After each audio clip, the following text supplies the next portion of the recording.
Back with another tutorial. Straight into it, starting off with one braid to the back. We're gonna sew that braid up like I do everything else. Sew the braid up, and this is gonna create, a flat foundation as well as keeping any like braid ends out of the way. Like the older the style gets, the more the braid will stay out the way. And now I'm spraying with the Got to Be Freeze Blast spray. And this will just give her a flatter mold down. Blow drying it, molding it down. As you can see, I already put the new cap on and I'm sewing the back down. Now I'm cutting the excess. Hold on, wait. I think I done skipped the whole portion, y'all. Let me go back and look for this other video. Okay, so I guess I didn't record that part, but what I did was put the cap on and I sprayed the edges down with the Got to Be Freeze Blast spray, and I put her under the dryer, or you can blow dry it yourself. And now back to cutting the excess stocking cap off from the perimeter of her head. Now I'm putting on the first layer of lace glue, and I'm going to just spread that out.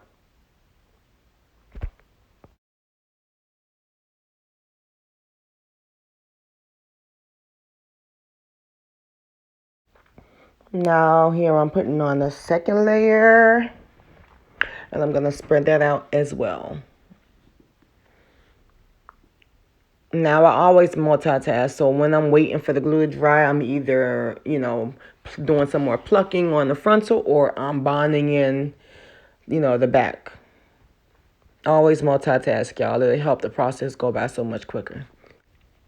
So as you can see how much I've already gotten done just by waiting for the glue to dry. Now I'm going to do the third layer. And I do about 3 to 4 layers depending on how I feel or what I'm doing or how I'm multitasking. Now we're putting the frontal on. So for this, I only did 3 layers, and that's just fine. Some people may just do 1, and that's just fine. You do what works for you. I always start with one side, and then I bring the next side down. I always put my frontals on from side to side. Unless they have like a widow's peak, then I would start in the middle. Now I'm doing the next side, laying that down. And eventually when I have someone, with a defined widow's peak, then I'll show you guys why I lay it down from the middle first, the frontal. Here I'm putting on the melt band. You can order this off my website, coincloset.com, and I dry that. The melt band leaves a line in the frontal, so I just like to comb that out with the hot comb. And now I'm basically I'm tap cutting the lace off, the excess lace off of the wig. You see that white? We're going to get rid of that. And this is how you get rid of it. You spray the freeze blast spray on it. And it's going to like soak into the cap. And then you're going to blow dry it. And it's just going to make it melt even more. Like, this is like a trick to me. Like, because some people really don't know. They think makeup will do the job, but this really helps. Like that liquid seeps into the adhesive liquid seeps into the lace. That's why it's also important for the lace to be thin. The thinner the lace, the better the melt.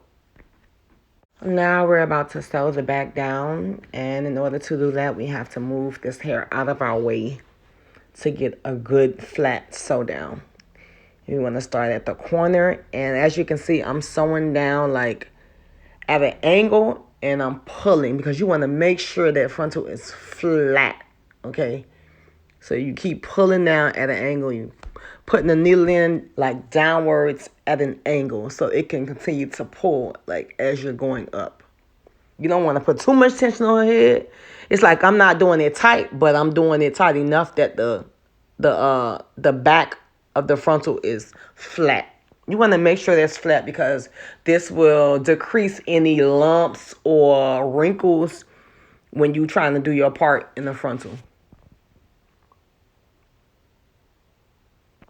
And you're just going to keep doing this halfway up. You don't want to sew in all the way until you get to the other end. Why? Because you want to make sure it's even and flat all the way around. Stop right about there, which is pretty much halfway. Then we're going to go to the other side and do the same exact thing. Get the clip and move the excess hair out of the way so that we can sew down flat and secure. Same thing. Push the needle in at an angle, pull. Make sure it's flat. Push the needle in at an angle and pull to make sure it's flat. And you want to make sure you pull down, like going towards the air, and not pull back towards the back of her head, because this can cause you to push the frontal back, and it can make the frontal like start sliding back, and you don't want that. So you want to make sure you're pulling downwards towards the side of her head, like down towards her ear. And we just met at the middle, and that's going to give you a flat sew down for the back of her frontal.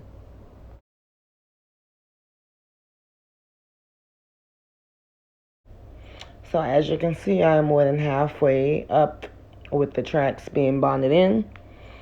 And I'm pretty much almost done, y'all. We just gonna keep bonding and bonding and bonding up until the last, like right behind the band. You don't glue on the top of the band. Why? Because it's gonna create a lump, because that band in the back, that little strip is pretty thick. I never glue on the top of that little white strip, because you want to make sure it's flat when it goes back and when you start parting. So here I'm pulling out her sideburns, and here I'm pulling out the next sideburn.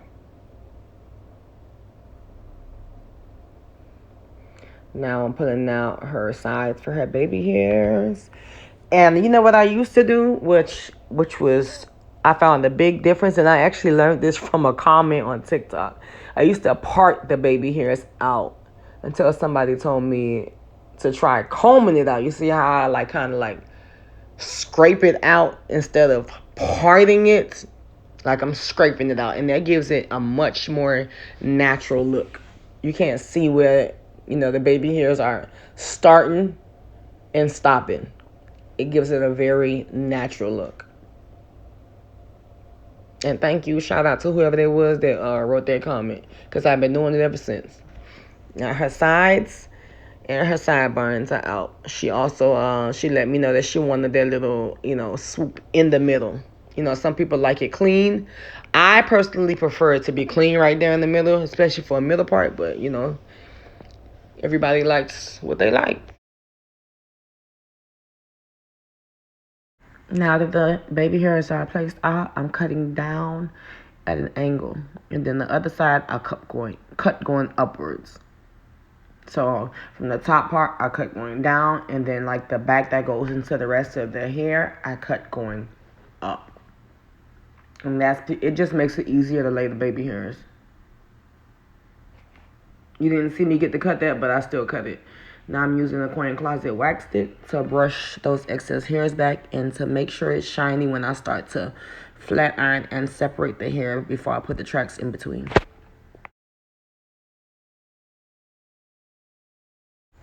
Now even the middle part, whichever side I decide to begin to swoop in the opposite direction, that's the side that I decide to cut going downwards at an angle. And the side that's I'm brushing into the hair would be the second side that I cut up into the angle. Now I'm curling the baby hairs with the small flat iron. It's like I think they call it, well, I call it the pinky finger flat iron. A friendly tip: before I mold my baby hairs down permanently, I spray it with the Got To Be Freeze Blast just to place them.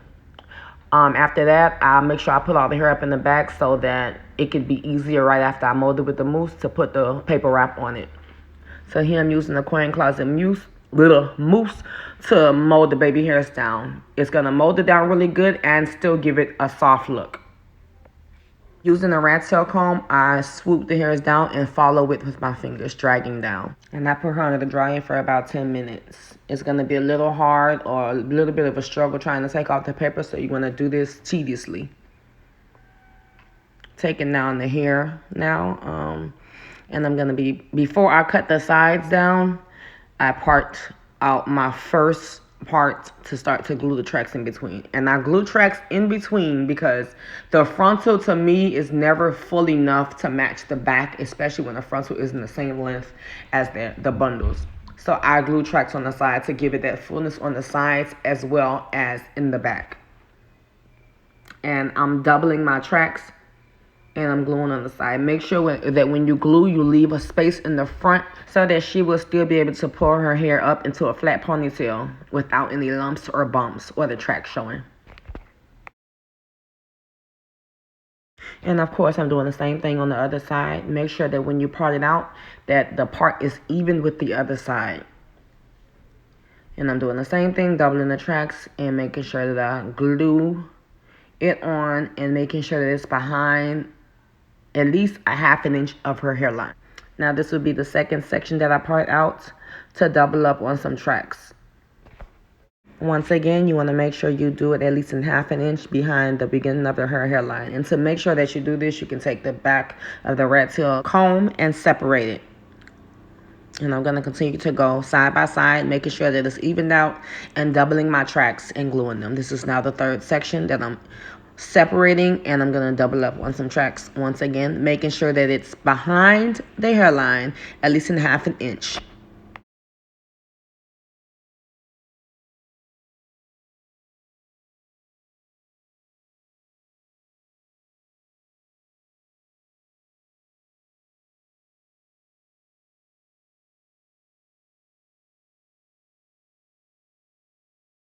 I continued to do this until I got closer to the top.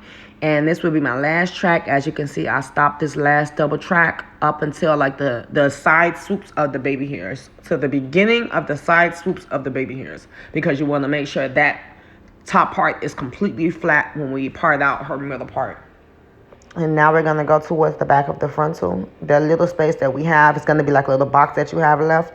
We're going to part out the back of that and make that flat. This will be the back of her part or where you want the part to end. Once again, using a coin closet wax stick, we're going to swipe down and then take the flat iron, make sure it's really, really hot, and bring it down and make it flat.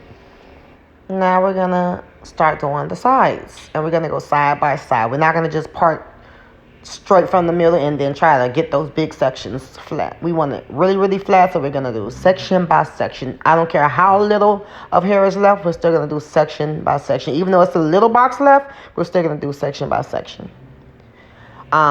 These sides with the frontals aren't always flat enough for me, so the flat iron may not always make it flat with one swipe. So I definitely want to go over it again with the hot comb. And I section out the next side, and I'm going to swipe it with the wax stick. And I'm going to flat iron it. Based on the thickness, sometimes I flat iron it and sometimes I just hot comb it. But most times, I always flat iron it. But sometimes it's not always flat enough for me.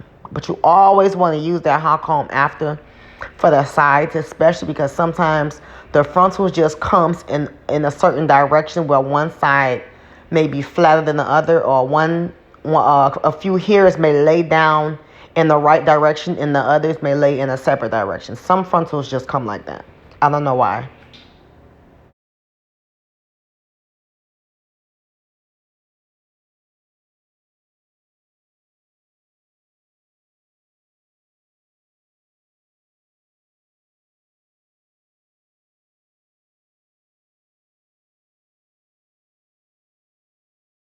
And the flat iron that I'm using is the Conair Infinity Pro by Conair. This flat iron never fails me, guys.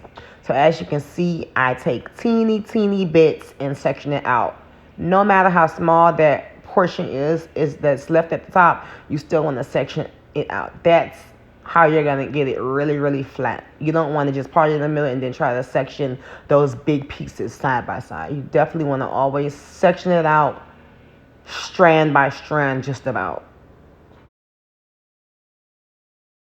And as you can see, this is the last section that I'm going to flat iron before we define our middle part.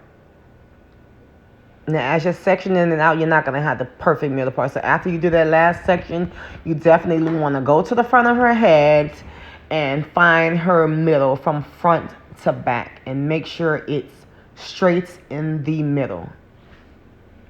Now, most clients will want the swoop on the sides, like the three sections that I swooped into baby hairs, but not this one. So when it's natural hairs on the sides, which she requested, I don't swoop those, and I don't cut it with the scissors. I shred it with the eyebrow archer or a razor, and this gives it a natural ends when it's left out like this.